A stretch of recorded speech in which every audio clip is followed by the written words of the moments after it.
Sakee fiilistä, nyt sitä ääntä pitää saada, että Chris pääsee kunnon tunnelmaan, näin sitä todella kauniisti ja suoraan ylös.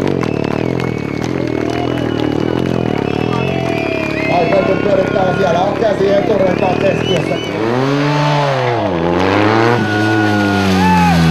Siellä hypätään pyörästä sivulle ja jälleen näet akrobaattiloikat ja nousee seisomaan siinä ilman sen kummempia ihmetyksiä suoraan vauhdista.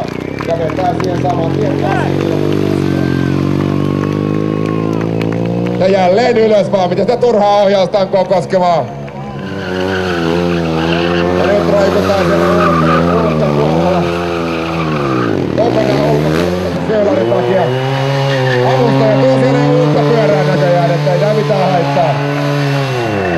Katsotaan nyt tää homma. Ei tää tuota paljon haittaa. Aivan täysillä. Kylmää tää tuolla suoran päässä, mutta Ennosti mies hoitaa homma. Nyt tullaan tuomarista luo siinä Endo. Pysäytetään. Ohi! Nyt järjettömät huudot, tämä oli aivan uskomaton esitys.